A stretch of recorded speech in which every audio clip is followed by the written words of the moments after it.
Hello दोस्तों, स्वागत है आपका हमारे यूट्यूब चैनल लीगल इन्फॉर्मेशन में। आज हम बात करने जा रहे हैं ऑनरेबल हाई कोर्ट के 4 अगस्त 2023 के एक महत्वपूर्ण जजमेंट के बारे में। इस जजमेंट में पति को जो ट्रायल कोर्ट ने सजा करी थी उसमें बरी कर दिया जाता है। मुकदमा था दहेज प्रथा का, जिसमें ट्रायल कोर्ट पति को 1 साल की सजा और 1 लाख का जुर्माना करती है।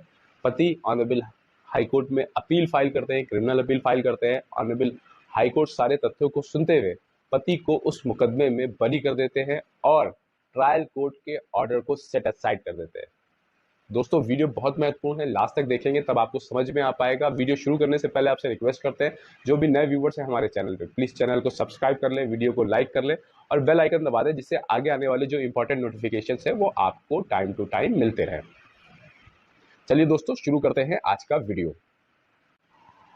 दोस्तों, जो प्रकरण है आज का वो है मुर्शिदाबाद वेस्ट बंगाल का, जहां पर पत्नी अपने पति के विरुद्ध थाना कांडी में एफआईआर लॉन्च कराती है। एफआईआर लॉन्च कराती हैं 498A, 307 और 34 आईपीसी के अंतर्गत, जिसके विरुद्ध पति ऑनरेबल कैलकाटा हाई कोर्ट में क्रिमिनल अपील फाइल करते हैं। क्रिमिनल अपील नंबर है 722/15। जजमेंट डेट है 4/8/2023। हीरा वर्सेस स्टेट ऑफ बंगाल। इसमें होता क्या है कि पत्नी कांडी थाना के अंतर्गत एक एप्लीकेशन देती हैं। उसमें एप्लीकेशन का कंटेंट होता है कि पति और ससुराली जन उनको प्रताड़ित कर रहे हैं। पति ने 10,000 रुपये पत्नी से अपने मायके से लाने के लिए कहा था, जिसको पत्नी ने पूरा नहीं किया, जिसके बाद से पति उनको हैरेसमेंट करने लगे, मेंटल क्रूएलिटी करने लगे, फिजिकल क्रूएलिटी करने लगे। और पत्नी ने एक दिन रात में सोते वक्त ये भी सुना कि उनके पति और जो ससुराली जन हैं, मतलब सास और उनकी नंद, उनको केरोसिन ऑयल डालकर जलाने की साजिश कर रहे हैं। जिसके बाद वो वहाँ से भागने का प्रयास करती हैं और वो अपने एक बच्चे के साथ वहाँ से भाग जाती हैं और एक बच्चे को उनकी सास ज़बरदस्ती डिटेन कर लेते हैं। ये सब उनके एलिगेशंस थे। एक्चुअली इस केस में पति पत्नी का विवाह 12 साल पहले हुआ होता है और ड्यूरिंग द वेडलॉक पीरियड उनके 2 बच्चे होते हैं। वैवाहिक जीवन अच्छा चल रहा होता है, लेकिन आजकल देखा गया है समाज में कि डिज़ायर्स बहुत हैं लोगों की।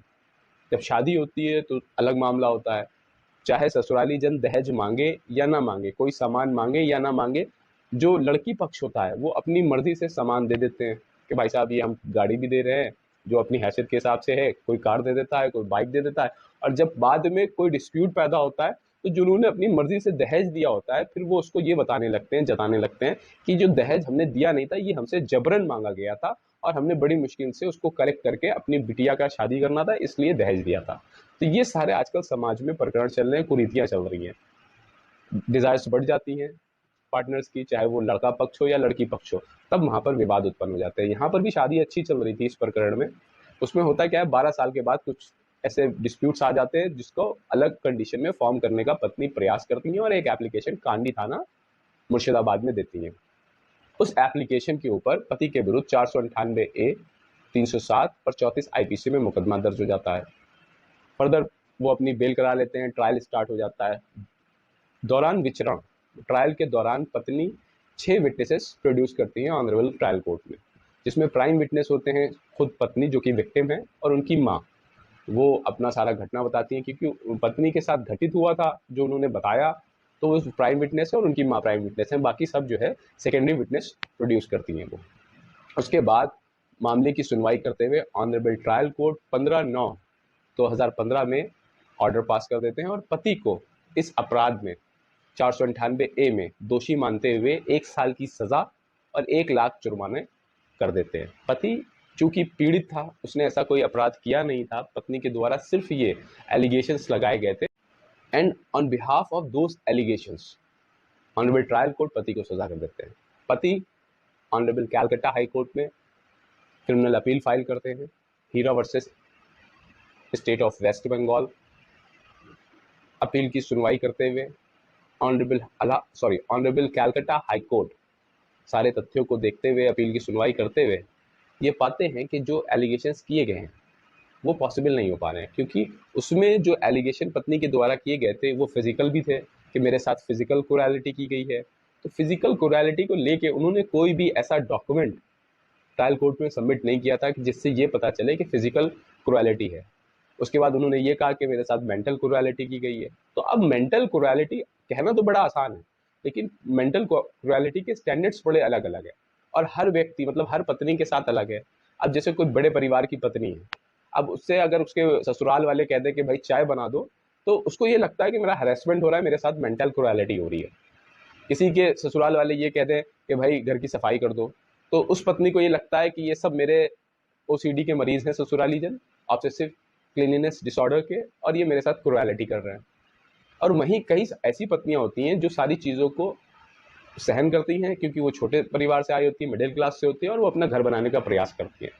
तो जहाँ पर डिस्प्यूट पैदा हो जाता है वो फिर क्रुएलिटी में उसको कन्वर्ट करने का पत्नियां प्रयास करती हैं। तो यहाँ पर भी जो छोटी मोटी बातें थी उनको मेंटल क्रुएलिटी में कन्वर्ट करने का प्रयास किया गया, मगर ऑनरेबल कैलकाटा हाईकोर्ट ने पत्रावली पे जो साक्ष्य उपलब्ध थे, जिस पर ऑनरेबल ट्रायल कोर्ट ने ऑर्डर किया था और पति को जो है कन्विक्ट किया था, तो उन साक्ष्यों को देखकर और उनकी गहनता से जांच करके कई सारी रूलिंग्स भी उसमें पुट ऑन करी कि ऐसा ये प्रतीत होता नहीं है कि पति ने किसी तरह की पत्नी के साथ मेंटल क्रुएलिटी की है।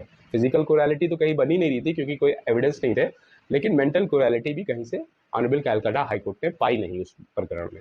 इसलिए ऑनरेबल कैलकाटा हाईकोर्ट ने 4 अगस्त 2023 को पति को उन सारे चार्जेस से बरी कर दिया और जो ट्रायल कोर्ट का ऑर्डर था उसको सेट असाइड कर दिया। दोस्तों, ये एक बहुत महत्वपूर्ण जजमेंट है ऑनरेबल हाई कोर्ट का, कैलकाटा हाई कोर्ट का। अगर इस तरह का कोई प्रकरण हो रहा है तो आप ये केस लॉ अपने इस मुकदमे में लगा सकते हैं, या अगर आपके कोई जानने पहचानने में किसी के साथ ऐसा प्रकरण हो रहा है तो ये वीडियो आप उनको फॉरवर्ड करें, ये डिटेल्स उनको बताएं ताकि उनकी हेल्प हो पाए। क्योंकि आजकल फेक और बोगस केसेस बहुत चल रहे हैं। एक बाढ़ आई हुई है मैट्रिमोनियल केसेस की। लोग परिवार बनाने का प्रयास नहीं कर रहे हैं बल्कि अपनी डिजायर्स के हिसाब से चेंजेस पैदा कर रहे हैं, सपरेशन में जा रहे हैं। होप कि ये वीडियो आप लोगों के काम की रही होगी, और मैं ये आशा करता हूँ कि इस वीडियो को जो भी हमारे व्यूअर्स देख रहे हैं, चाहे वो पत्नी पक्ष से हो चाहे पति पक्ष से हो, उनमें एक अंडरस्टैंडिंग पैदा होगी कि हमें समाज बनाना चाहिए, हमें अच्छे समाज का निर्माण करना चाहिए, और जो ये अलगाव हो रहा है, सेपरेशन हो रहा है, इसमें हमें एक अहम भूमिका निभाकर जो रिश्ते बिगड़ रहे हैं उन्हें बनाने का प्रयास करना चाहिए। दोस्तों, मिलते हैं फिर किसी नए कानूनी वीडियो में नई इन्फॉर्मेशन के साथ में। जय हिंद।